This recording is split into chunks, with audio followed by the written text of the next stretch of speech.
Welcome to the Morning Formation. This episode is powered by Act Now Education. Warriors, fall in. It's time for formation. I have a long-time podcasting, military content friend of mine on the podcast today. And here on the Morning Formation, we bridge military service, leadership, transition, and the fight to stay ready in the civilian world. I'm your host, KP. Formation Nation, today we have a very powerful voice in our community, Jenna Carlton, known across social media as the Millennial Veteran, a U.S. Navy veteran, host of Vet Chairs, founder of Millennial Veterans Community, and the author of the Veteran Workbook. Jenna, you become one of the leading voices helping post 9/11 veterans rediscover their purpose, identity, and connection after service. I want to thank you for giving us your time and attention today. Yeah, absolutely. KP, we go way back. You were there at the beginning of my journey, way back when I had maybe, I don't know, less than 2,000 followers on IG. And it's cool to see how our journeys have continued. Continue. That's a big word, because there's a few people that I know that have dropped off, that have kind of found that fork in the road. And not that that's a bad thing. I mean, everybody has their own journey, but I want to talk about that real briefly because, man, I can tell you that I experience burnout all the time. Like, people don't realize sometimes that we have regular lives, like full-time jobs, things breaking at the house that you have to fix, kids, family. I mean, you name it. I mean, how's it been for you? Yeah, I've been kind of on a vacation lately because I haven't been working, but I've just created so much more work for myself because you got to stay busy, otherwise you're going to lose it. And yeah, that causes me to burn out because I love working on all things veterans, but it is hard to be around other veterans constantly and trying to be a bright spot for others, and while also like dealing with your own inner battles. What do you tell yourself when you think about how much extra free time you would have if you were just to stop? How do you keep Oh, going? Because I can tell you that voice is in my head all the time. I'm like, man, if I could just drop doing the podcast, drop doing content, the money, the time, the energy that I would save would be awesome. yeah, I don't know. I guess I feel like I would fill it with bad habits. I have such a tendency to self-sabotage, and if I'm not being productive, I feel like I'm failing. I need to work on that. Um, but I honestly, I think my version of that is like how much mental capacity I would have to be a little more to show up for others in my life a lot better. I really think that I would regret it, because productivity is something that is a true measurement for me. Um, it's good to be non-productive, as in waste your time, mentally, to kind of zone out, right? Read a book, play your video games, whatever. But I know a lot of people that just waste an incredible amount of time doing things that's more or less going to set you back, like going and drinking beer almost every other day, or just, I don't know, man. I'm like, well, like, how do you, after doing that, how do you feel like fulfilled? And like, that's what I think about, is like, if I didn't do this, if I wasn't sitting here talking to you, broadcasting this out to my tens of fans, just kidding. If I wasn't Hundreds. sitting here doing this and had this opportunity, like, what else kind of nonsense would I be doing, like, during my free time? So I feel you on that. And it's been what, 4 years I've known you now? Yeah, at least. Okay. Yeah. Yeah, it's been I've watched you grow over the years, and you are naturally creative. Like, even when we logged into this podcast today, I saw your microphone, and it's just a simple USB microphone. And I made a comment about it, because I'm over here with this $400 audio mixer, this really expensive microphone, and all this fancy stuff, right? And then you just have that. But so everything that you're doing is Jenna. Like, you are the creative. Like, you are the reason why you are successful. Like, you're not propped up like I am with audio mixers and all this sexy equipment and stuff. And I'm very proud of you for writing a book, doing the workbook, um, and hanging in this game for so long. Thank you. I really needed to hear that because, like we talked about, I've just been burnt out with like, when we started, I was really just doing stuff online. I was looking for other veterans to connect with and constantly like chasing something with, putting out content. And now I feel like I'm doing so much more in person and like it really has consumed my whole life. Like doing stuff with other veterans, and it's even more draining now. I find it, like, not as much of an outlet, more of a chore, and I like when I have something to post because it's been on my heart, and I'm like, "I need to share this." I don't even care who reads it, I just need it out of me, and those are my favorite type of posts to do. How do you fight the imposter syndrome? I've tried to look at it as a good thing, and honestly, I've been thinking of that. I was like, Jenna, you're too comfortable lately, you know? And I know it's a good thing, but I'm just like looking at different things to try, even outside. But I feel like I have been too comfortable lately and not pushing myself. And I want to feel like an imposter. I like that feeling because it means that you're learning. Do you push yourself or do you have someone that pushes you? Um, I Anyone that think encourages you to challenge that line. yeah, it's definitely if it's not myself, it's, some of my older lady veterans that um constantly check in on me, constantly give me new opportunities and say, "You would do this, you're great." It just makes me realize like, wow, I could do this. It's like that little push. Yeah. I think that's really important is to have that encouragement to kind of push the line because I know you've been challenged. You're on social media. You've got every troll out there, every keyboard warrior out there. You're a female, you're Navy. What else do they bring up? Like all these different things, all these negative things, right? So how Mhm. is that how have you been dealing with that and handling that and combating that whole front? I'll be honest, and I hate to say this because it's not reality for a lot of people. I don't even care about any hate comments. All it tells me is that, hey, my content is reaching outside of my audience because nobody in my audience would comment on my stuff. And that's the only way you grow is if you go outside your audience. So I'm just like, oh, okay, I'm reaching a new part of the internet that doesn't know who I am. They're a little triggered by whatever I'm saying. So that's a good thing because that means it's showing other people that haven't seen me before. But it took me so long to get that. I had so many therapy sessions, and especially when my video went viral back in March about me losing my federal job, that that ripped me open because people were attacking my personal life. I had shared about my kids, and when people attack my family or like say that I should be doing more as a mother, that hurt really bad. Yeah. Have you met anyone in person that's had the guts to say anything that they would say online, or most of these people are just hiding behind their screens? I've had people be rude to me, especially in veteran spaces and probably people but never say anything, like never a stranger. Like this internet, people on the internet are strangers, but I'd never have a stranger come up to me and say anything Yeah. ever. I might get some eye rolls at the VFW once in a while, but that's it. That's something that, it's funny because there's certain people in this space that I love talking to, and I'll talk to over and over again. Because of that reason, like, I'm not looking to just grab anybody to talk to and have a conversation. Like, I want quality people that are authentic and are here for the right reasons. And, I've had people reach out to me before and say, "Hey, I wanna be interviewed." And sometimes I just don't get to them.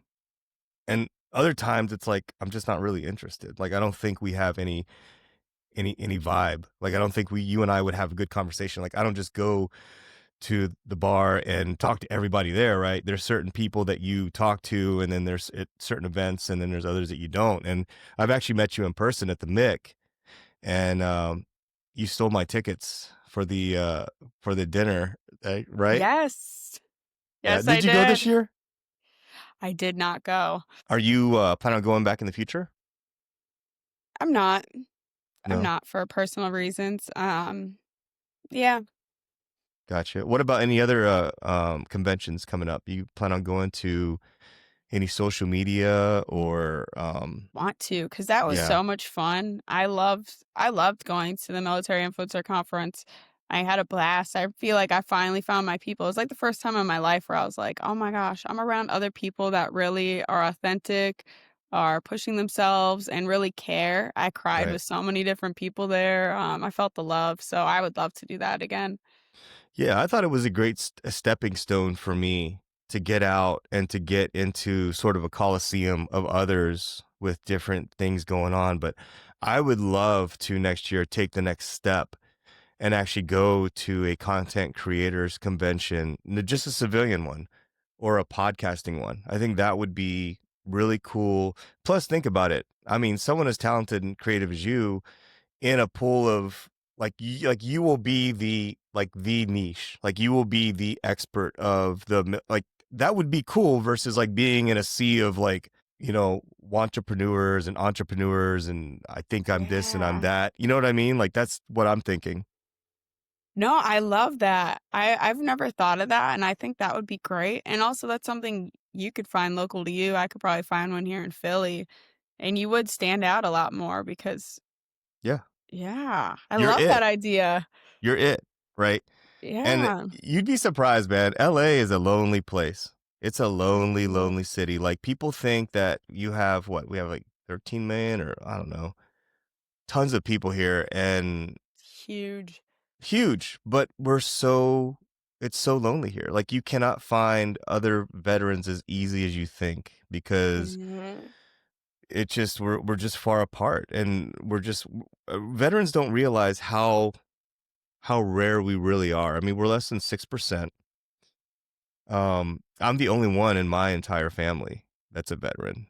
I mean, on both Wow. sides of the house. So, um, yeah, it's a lonely place. Even when you live in a big city, Mhm. it gets lonely. So, Yeah, and it's becoming more rare, there's less and less, people needed for service, so it's just gonna go down, and I think that's what people don't realize about our generation is, like, you probably graduated with so many people, like, World War II, World War or, Vietnam, when so many every other person was drafted, it felt like you at least graduated with a few buddies who also went to war, we're not doing that anymore, it's not as common. right. That and that's a really important point that I bring up too. Like during World War II, during Vietnam, the assimilation was, I think, easier for people to some degree because when you came back from that, there was a good chance that your neighbor or the mailman or the guy running the store down the street, like they all went there and they experienced what you experienced too. Now, the Vietnam guys, when they came back, they got a lot of civilian hate. And I think that's when Mhm. we started seeing that line. And I think people have become more passively insulting towards veterans. And Yeah, there's a lot of flag waving, especially with employers out there where they go, yeah, we're veteran friendly. We're veteran friendly. And sure. then you go to apply for the job and the job is like the lowest position that they have. And when you interview, they will talk about like how, oh yeah, my uncle on my wife's side was in the military and he was like a captain in the Navy or something like that. And they'll just say something, and he was only in for 4 years. They'll just say something weird where you know that they don't know anything about the military. And this Yeah. person is now interviewing you for a position. Yeah, and I wish I could get in, like, really that civilian narrative of what they actually think of veterans when they Oh yeah. associate us with some random relative, but what do you think of like, what else do you think? Yes. Oh my God. And because I went through it and I twice went through military headhunters to find new employment. And I would say a good majority of the time, the recruiters or the people that were doing the interviewing had no idea, like anything, didn't know rank structure, didn't know the difference between an E2 versus an O3. Um, and I feel like in America, like everyone should have base knowledge about the military, very base knowledge. You don't have to know MOSs and all that stuff, but just know that you don't have to know how to swim necessarily to be in the Navy. Like you don't have to know how to fly a plane to be in the Air Force. Like I hear that all the time too. Like with just, I mean, adults, they will tell me that, Yeah. like, Or not everyone is a soldier. That gets me right, all the time. right. Everyone's like, yeah. And I just hear all these crazy stories and I'm like, you gotta know like Hollywood and reality are two different things. And the problem is a lot of these people sitting in these chairs are the ones that are going to be hiring you, and they don't know anything about the military. So, Right. um, Okay, I have a question. Do you think that the normalization of uniform personnel on TikTok, Instagram has bridged that gap, or do you think it's created further mistrue narratives? I think it's made it worse. Mhm. I do because I see a lot of unprofessionalism.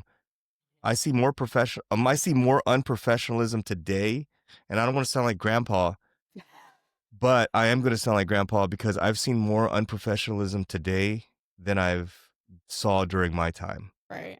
And I can tell you that there's one event that sticks out in my mind, and if I could go back, I would have done it. I almost recorded them doing it, and I should have. I should have put them on Front Street because it really irritated me. But the rest of my group that was with me was like, "Oh, why? Like, why you tripping? Why you tripping?" And I'm like, so I was at a USC game at the Coliseum about 3 years ago, Okay. and there was an entire Army recruiting team walking around the tailgates were drinking in uniform. Some of them had uniforms on and had their stuff untucked and it just looked like shit. And they were taking shots. I mean, they looked like pure ass. And I Yeah. was like standing there like, what an embarrassment to the uniform and to everything that like from Iraq, Afghanistan, to Vietnam, to every conflict, to everybody that's ever served. What an embarrassment. And this was a recruiting team. Yeah.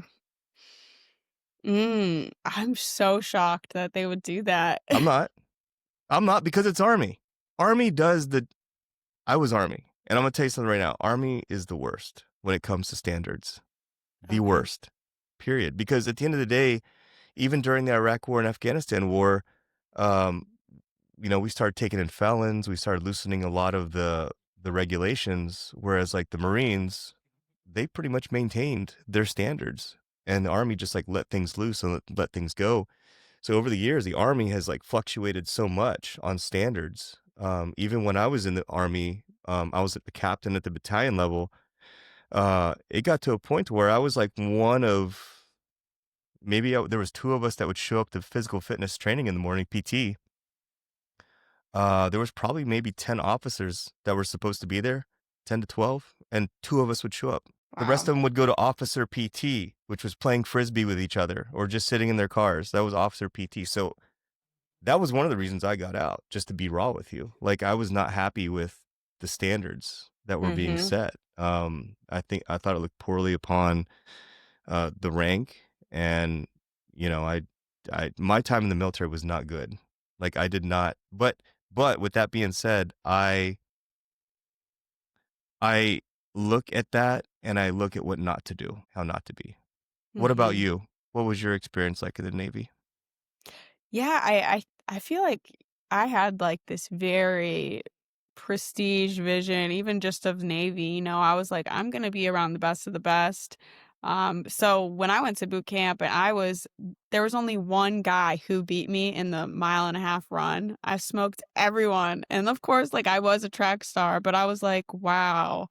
You know, these guys, I was just, like, so shocked. I'm like, "How did you guys end up here?" Like, I was training. I mean, okay, I wasn't really training, but I was in great shape. I was just like, "Wow." And then when you got to the fleet and you saw your leadership and you're just like, it What was year was that? down. What What? year? What year? This was 2013. Okay. And when you say track star, you're from Wisconsin, right? Mhm. When you say track star, are we talking like state? Yeah, I went to state 2 years in a row. I'll tell you this, my best mile time, and I have records to prove this, you could Google this, is 5:32. So, like, That's I could good. run. My best quarter mile time was 1:01, and In the Navy, 800 in the Navy, you run what, mile and a half, 2 a miles? mile and a half, yes. What was your time in that?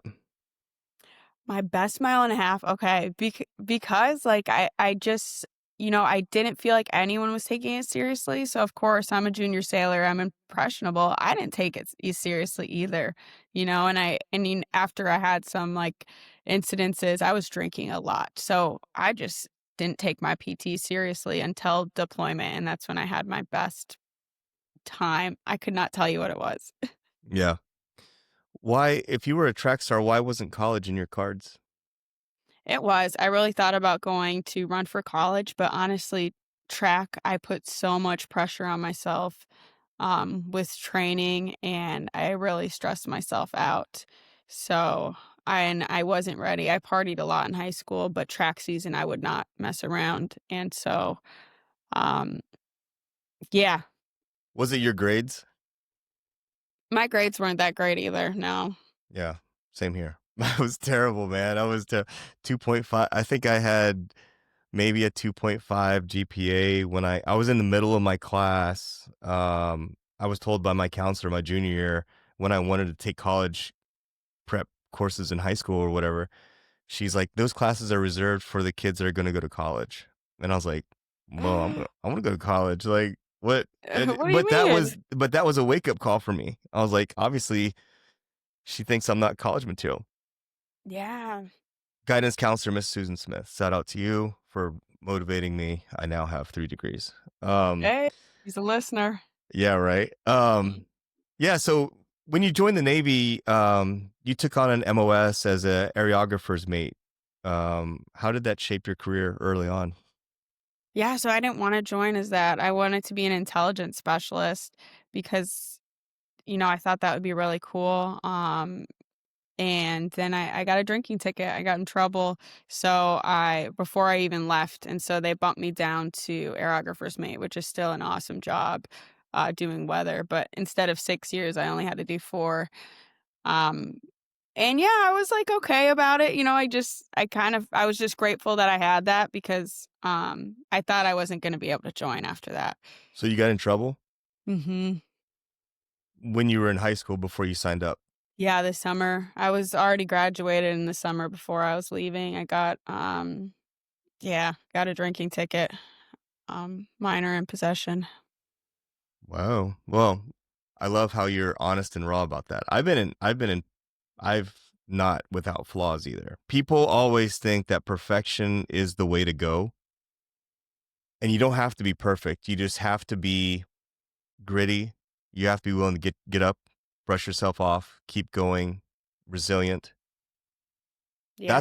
That's what really matters. It's not, I mean, I think people put too much stress on themselves having being a perfectionist about life and making good decisions all the time. And once you screw up, and I told someone recently who got a DUI, a friend of mine, um, uh, she was just completely blasted, upset, whatever. I said, "Look, this is not your last chapter. This chapter doesn't define you. This chapter is where you pick yourself up, and the next chapter is where you show your resiliency. So don't Um, get down on yourself."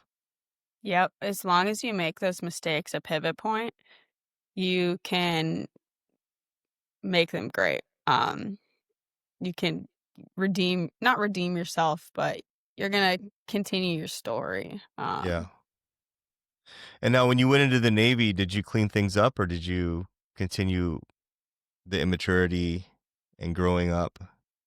Yeah, I thought that would be, like, my pivot point. I was like, "Okay, I'm done drinking, done with everything," but I was just surrounded by, Right. not good kids. I mean, I was not a good kid myself, so it was hard when I went to boot camp and I got everything together. I was, like, really looking forward to it. I wanted to be in a leadership role and everything, and then, um, I got sexually harassed in A school, and I was just so self-conscious about myself.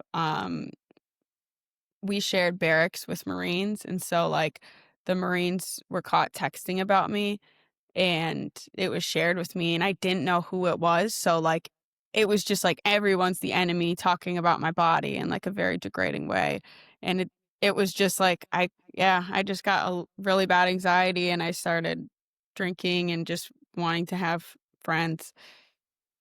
Wow. And at what point did you, because you could have easily gone down that road of just continuing doing the drinking and the negative stuff. But at what point, like what made you wake up and realize and say like, look, I gotta figure this out. I don't Cause think I figured that out in the Navy. I don't think I figured it out until I got pregnant and I couldn't drink. Really, that was like, I it's something that I always struggled with. And I still kind of struggle with it too. yeah. I'm not a big drinker myself. I mean, every now and then I go to the football games and stuff, have a few beers and things like that. But the one thing that I really like about your story is that you're aware. You're very aware of yourself and you're raw and you're honest about it. And I when we drive here in LA and I see like someone on the streets, on drugs or whatever, I always tell my kids, I always say, look, that person right there, they didn't plan to be there. Like that Mm, happened because they were not paying attention, they were not moderate, they were not self-aware. They may have gone through a bad time in their life, but instead of getting the help they need, they chose uh, not to be aware of where they were. And I think in my opinion, that's a lot of people's issues is being self-aware and with the willingness to take the steps to be accountable for yeah. your actions, right? Yeah, and it's hard. It's hard to look in the mirror and realize like, "Hey, I'm the problem." I think it's really easy to blame situations, Yeah. um, but ultimately, it's I know it's good for me now, and I know it's not good for me, and I know Yeah. what is momentary pleasure and what is, the type of life I wanna live. Right. And just like with everything else, the one thing that our world has lost, in my opinion, is being moderate, whether it's politics, whether it's food, whether it's exercise, whether it's video games. Like we have lost our sense of gauging where is the middle. Like how do we stay here? And I Yeah. tell people that all the time. Yeah, because you can't monetize moderate. Yeah, you're right. Wow. That is That's why. That's not moderate's not gonna be on the news. Moderate's not no. gonna be on your TikTok page. It's all Uh, the extremes. Moderate is not sexy. No. Hmm. That's my problem. I need to figure out how to not be moderate, be extreme, I guess, huh? No, I'm not doing Yeah, that. there you go. Now, when you Or try, how to make moderate appealing, because I think that's the life most of us want to live, you know? We wanna have we don't wanna have extreme wealth, but we don't wanna have extreme poverty. We wanna just have moderate, we just wanna be able to live and enjoy ourselves. I think that's huge. That's huge. Yeah, we need to figure out how to make moderate sexy. There you go. That's your campaign slogan. We're making moderate sexy over here. So, me wearing my Kohl's khaki shorts and my branded shirt here, with no fancy jewelry on. There you Yeah, go. that's cool. How do we make that cool, Jenna? We need to figure that out. Well, okay, here's my theory. With AI taking over everything and everything looking too perfect, I think we're going to have to really lean in on flaws because it's human and we're going to be so used to seeing generated images and Yeah, that, flaws are actually going to be a, a point of connection with people. that's true. At least that's what I'm hoping for because social media is just such bullshit. Like over the years, going to the conferences, and when I say that, what I mean is going to the conferences, meeting people in real life, meeting what they're really about, and then also too, like even the civilian conferences that I've been to, it's all about the Rolex and the cool car, and look at my big muscles, and I'm so cool. Like I am so far from that because I do Brazilian jiu-jitsu. So I'm not like weightlifting. I'm not like trying to look physically impressive. My watch, my dad gave it back to me because I gave it to him as a Christmas gift because he didn't like it. So I've been wearing it for 20 years now. Um, like I'm just a very fucking normal dude. Like and I'm not willing to go that way. And I can tell that you are very humbled and very grounded as well. And that's why I love talking to you and people like you and Michelle. Because you're here for the right reasons. And Yeah. So do you feel like pressure from society? Maybe it's different for guys or I don't know, especially maybe guys in the military, like, or officers no, really. I feel like that's a whole different no, world. because I could fucking beat most of them in jujitsu. So it doesn't. I mean, at the Okay. end of the day, like I don't care how tough you think you look on social media.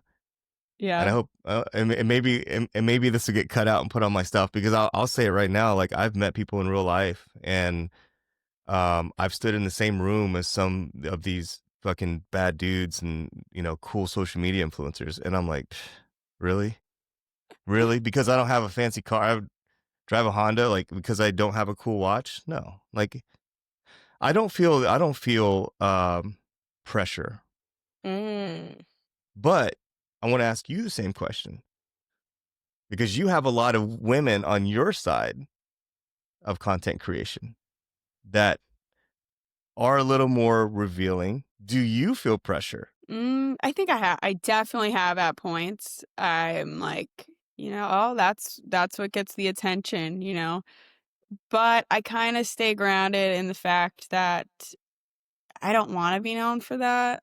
If I'm gonna be known for anything, I wanna be someone who keeps it real, honest, and someone who's learning and trying their best. But yeah, I like how your grounding is actually like, I could beat the shit out of them. Like there's always some thought that comes to our minds, like Yeah. when you're presented with someone that's a little like not threatening, but like, oh, I'm kind of intimidated by this person. And then what the thought that I guess that might come to my mind is like, I'm funnier than them, or, like I love myself more. That's kind of like my like inner thing when I'm feeling intimidated and I want to make myself feel better. I guess because I'm about that life. Like I'm about like I'll fight. Like I don't care. Okay.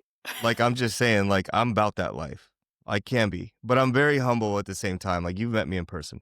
I'm not trying to be like a peacock, and have my feathers behind me and showing it to the world. Like I don't care about that stuff. But it's interesting because social media, if you don't do that, then you don't get the clicks, you don't get the attention. And Yes. right? Right, but, like, at the end of the day, it's still cringy. It's still cringy to be, like, opening your podcast, like, doing curls, dumbbell curls or something. It's still, like, cringy to me to If I ever get that way, you call me out on it, please. I'll encourage you. Yeah, just I'll tell be me like, because "Yes, we've been waiting for this." yes, finally, he's sold out. I mean, Yeah. we can thank the idea that any press is good press, right? So it started with like maybe the Kim Kardashian sex tapes, and we thought, oh my God, her career's over with. But now she's like a billionaire, right? And then so since then, there's been a lot of people like that have taken that same template and just done outrageous stuff to like get whatever, right? And um I love talking to you because at the end of the day, like I feel better. I feel more energized. Like I'm gonna get up after this and start moving stuff around and start because this whole area that I work in, just this part looks good, but the rest is completely blasted. I was gonna say, I really like your background. It Oh, it oh, it's being held together by Scotch tape, so don't be too impressed by that. Hey, Um, I mean, I just got this blank, nice burnt orange wall,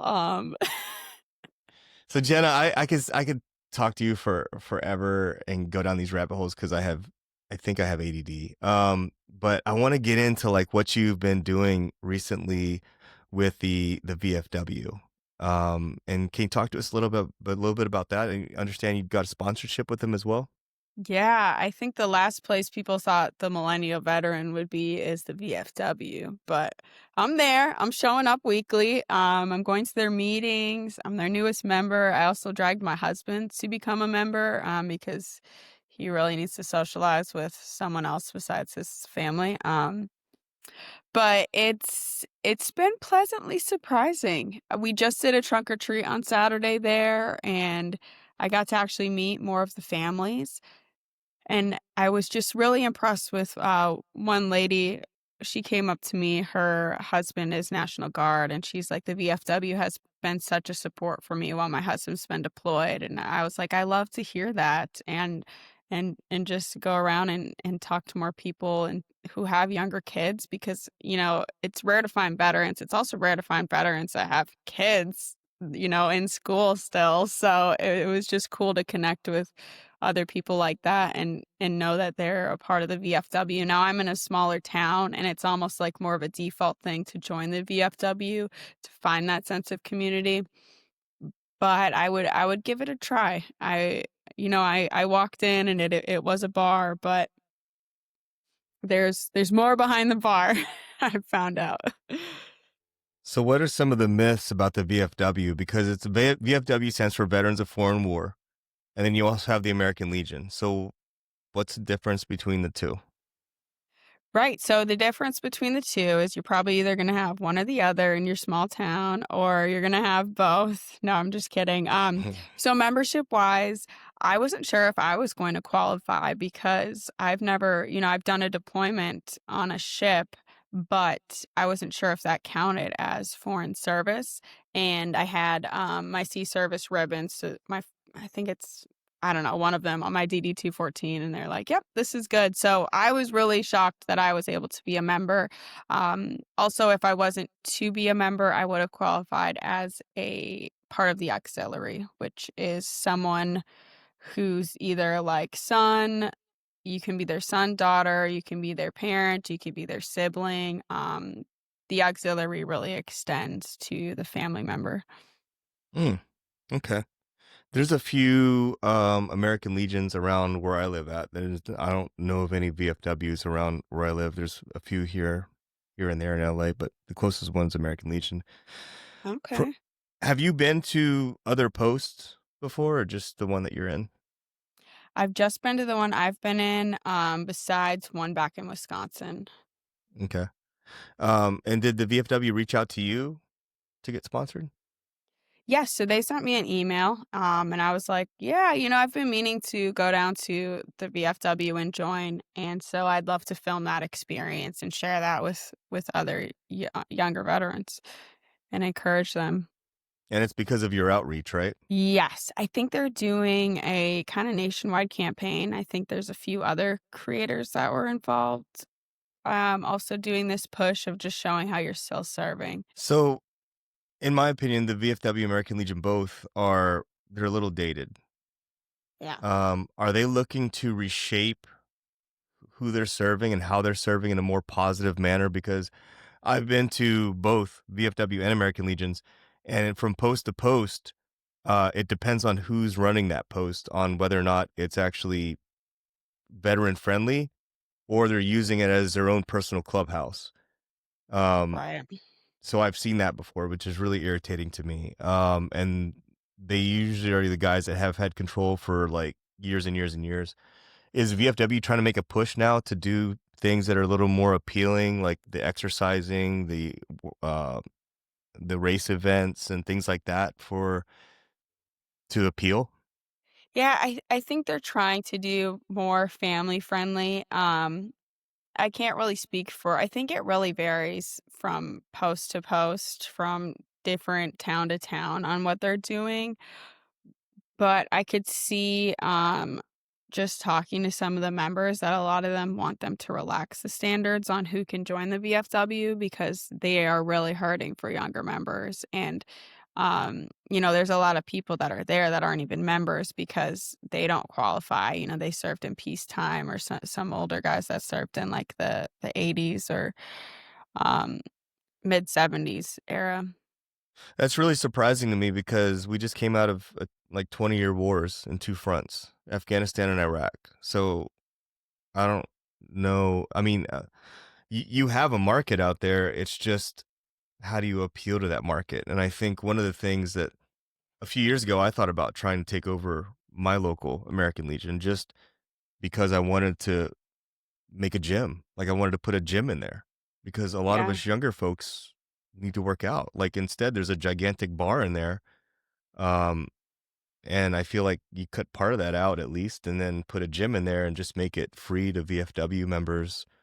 That would be a huge draw for people, to go Yes. work out. Yeah, or even offer like some exercise classes, some yoga classes, or, different things that you could even like a sound bath. I don't know. Maybe this is more for That the women, that'd be but cool. I would totally show up for that. And it was nice. I think we joined at a good time because we got a tour and they just gutted the whole basement and took out a bunch of stuff and they're trying to redo things. They redid their kitchen and they're open to new ideas, which is Yeah. exciting. But again, I can't speak for every post because I feel like I'm pretty lucky with this one and our commander is pretty young, so it's like Well, I mean, it's a start in the right direction. I'm glad that they're reaching out to influencers like yourself, and we should have been done years ago in reality because we're how many years out from Iraq and Afghanistan? We're over 20 years now. Like, why did it take so yes. long? Um, you as a sponsor, though, you're just basically helping influencing people to get back into the VFW, right?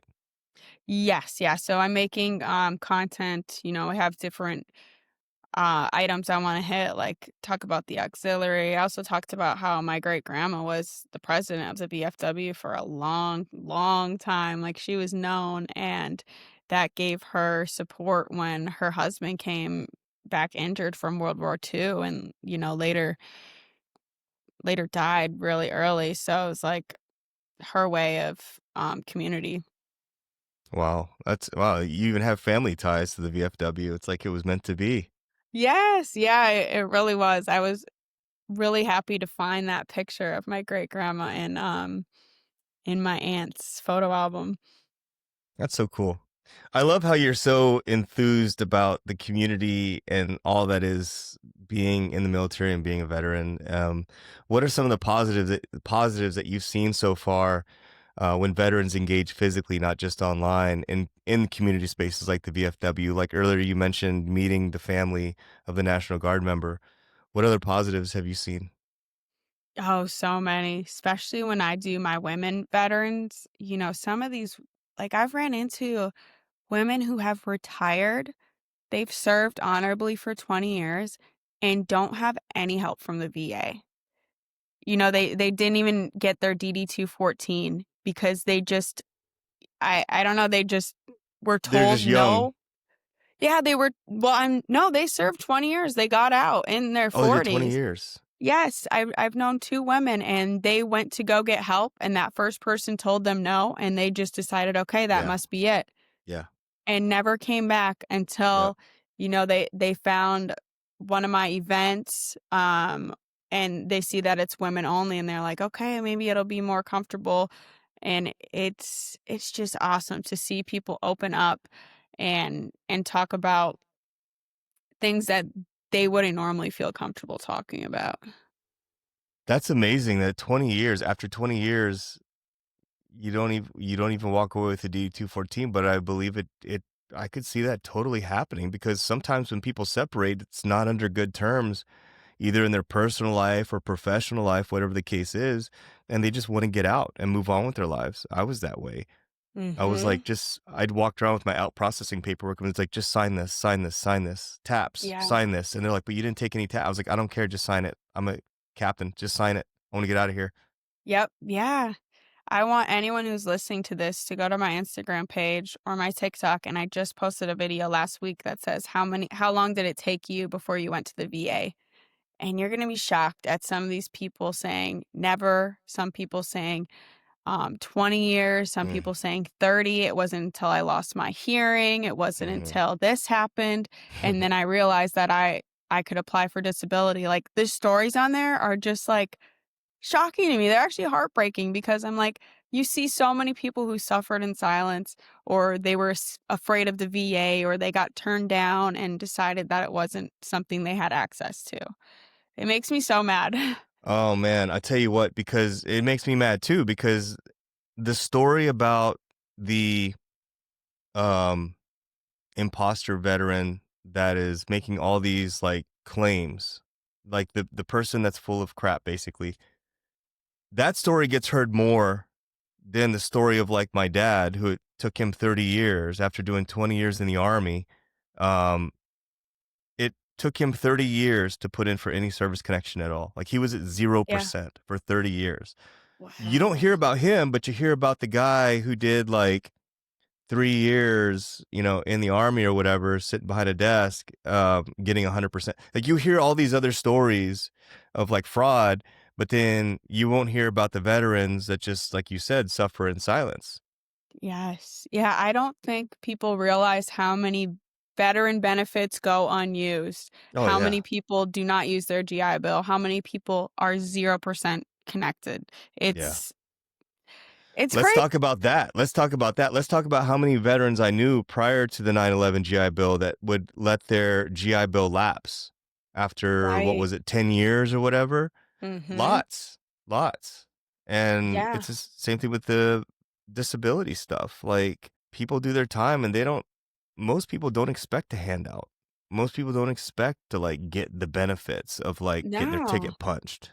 They didn't even know that was a thing, joining. I had no No. clue until, like, right before I got out, people were talking about it. I was like, "Oh, I don't have anything. I didn't claim anything. I didn't go until 5 years later and filed my claim." So I also was just like, "What's the point?" I know I'm fine. Yeah. Honestly, before I even sought therapy through VA, I was, like, at the end of my rope. I was getting ready to go to an Indian reservation and just, like, get away from everyone. Like, I just wanted Mm. to I was, like, literally at the point because I was trying to find therapy myself. So I would go to civilian therapist. But the problem is civilian therapist, there's a lot out there that shouldn't be doing that job. There's a lot out there Yeah. that should not be doing that job. And I could tell you horror stories about that. That was like I've literally walked into a therapist's office, looked around at how filthy it was and disgusting it was. And like one of them I walked into, I looked at the couch and it looked like a couch that belonged on the streets or in the alley. It was just fucking garbage. I was like, "You want me to sit on this?" He's like, "Yeah, Ah. go ahead and sit down." And then he proceeded to tell me about how he has this condition where he can remember everything in his life to the finest details. And the entire time he's like, "Tell me all this stuff." I was like, "What's this have to do with me?" And I'm looking around his office. I'm like, "This place looks like trash." So I got up and I was like, I'm not going to talk to you. Like, your office looks like shit. Your couch is disgusting." I was like, "You don't make any sense." And I walked out. And he goes, Wow. "Well, I'm sorry to hear that." And I felt bad, but I was so frustrated, man, Good because for this was you. like the third person that the last draw was I finally just was ready to say, I just need to find isolation." I went to the VA. Yeah. Yeah, it seems like the last resort. I mean, I just got my husband enrolled in the VA, and he's been out since 2019. I'm like, "Come on." You know? Get the help. I think it's important for people to understand that you can't just go on Yelp and find a therapist. You have to find someone that understands your community. Yeah. And the veteran community, it's important that your therapist be conditioned to listening to the stories of what's Mhm. happening. Because I can tell you what, I can go to my Thanksgiving dinner table for my family this November, and nobody at that table is going to understand what the hell I'm talking about. But it's nice to be able to sit in front of someone that is familiar with the stories, can speak the language, can speak the culture, understands the definitions, understands the acronyms. Um, it's a lot easier to talk to someone like that. Yeah. Yeah, they know what to look for. They know what to ask you. They're trained in it, and they can almost guess what you're not saying or kinda, like, pull on threads that Right, you didn't right. even know were there. Perspectives is Mhm. huge, right? Yeah. Yeah, I encourage everyone, and also, in our groups where we're talking, therapy gets brought up a lot, and Yeah. we recommend who was good, who was not. We go through the roster list at the VA and say, "Okay, they're good, they're awesome, they're not, try your best with this one." It's like It sounds like you got a really good post over there because that's really key. That's really important. Yes, and it makes you feel comfortable, and also, sometimes when we have a bad interaction in medical, we think it's our fault, but sometimes it really is the provider or, there's so many more. Like I had so much issues with doctors that I didn't wanna go anymore, but it's Yeah, helpful to have others' opinions. I feel you on that. Now, with women veterans, I think they often feel invisible in the larger veteran community. What conversations have you been having with the women veterans that more people need to hear or understand? A lot of them, it is feeling invisible, feeling uncomfortable at the VA, and understanding, there's tools for that. There's help for that. You can get escorted from your car to your appointment if you feel, you know, uncomfortable. So just honestly, like that's all the ladies talk about all day is just resources or, you could do this or you could do this. And wanting to get different forms of healing. And I think we talk about menopause every single time because that's a big thing for women veterans. Uh so with my older ladies, they're really teaching me about that stage of life. I'd say wiser. Don't say older, wiser. Wiser. Yes, they are. I call them my mentors, my older sisters because they're just awesome.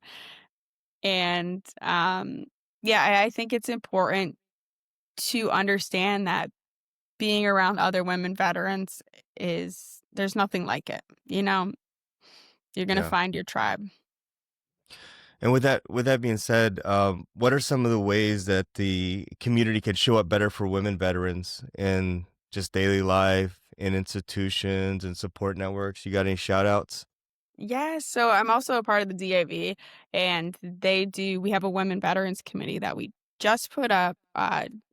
Jennifer, she's our leader of that, and we welcome men at all our meetings. We encourage men to come because, we can't do it alone. We don't exist in our own vacuum. We're a part of the community at large, and if we want more women veterans and younger veterans to show up, we need to know how how they operate and how to treat them and whatnot and what makes them comfortable, what makes them uncomfortable. Because I'm telling you, every single time I go to a meeting and I'm wearing a veteran shirt, I will get asked, "Are you the veteran or did you borrow that from someone?" And I'm like, "I'm here volunteering at the DAV just like you are. Why would I wear this shirt for no reason?" Like, yeah.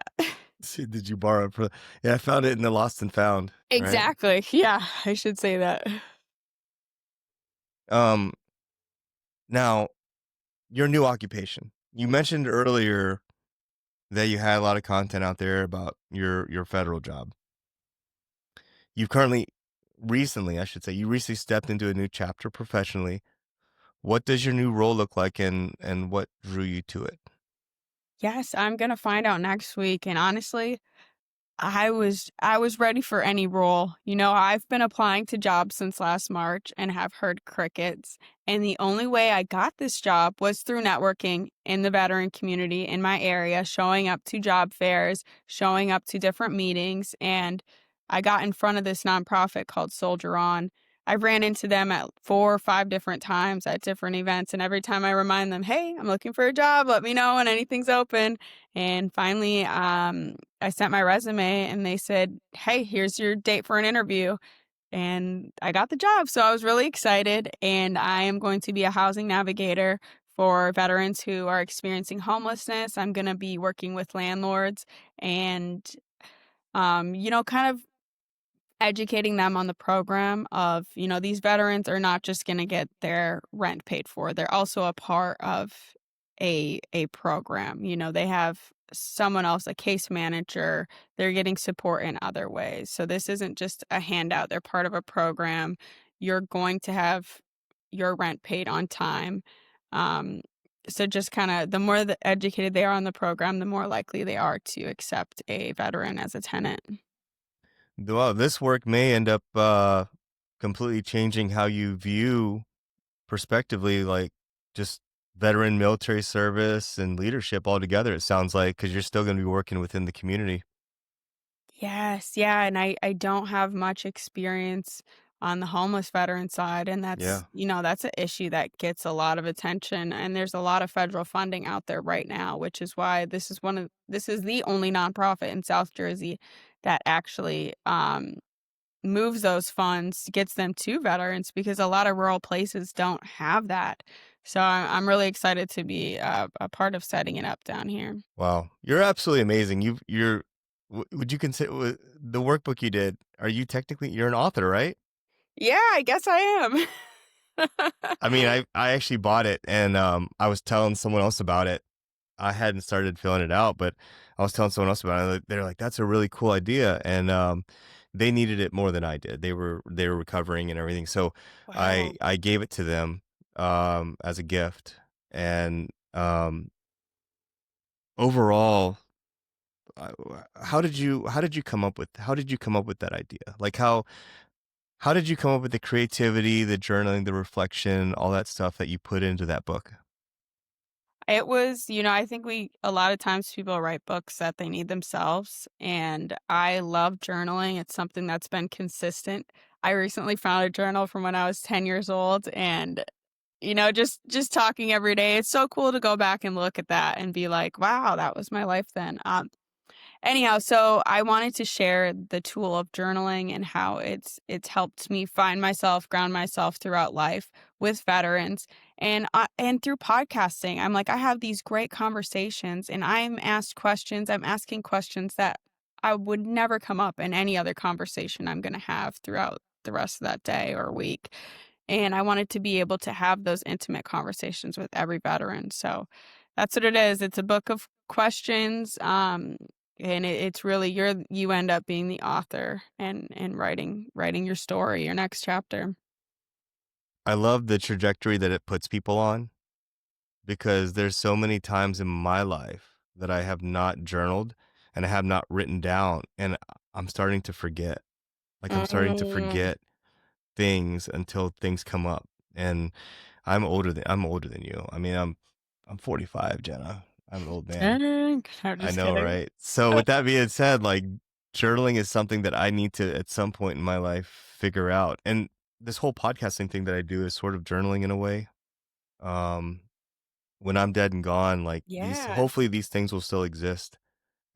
And people can, and that was one of my main drags for doing this was that my dad, I wanted to interview him before, before he's gone, and I got the opportunity to do that in 3 or 4 Mhm. episodes. But um I love how you've helped in that manner, just by creating in general. And for any veteran out there listening that feels lost, or maybe it's military spouse or anyone connected to the military that feels lost, disconnected, or between like versions of themselves, what do you think is the first step? Oh, I would say get excited. I know it seems like a really hard time, and I've just gone through this with losing my job, and I lost I lost my You went through sanity. it. You Yeah, went I through it. went through it so bad. I had to go back to therapy. I was drinking a lot more.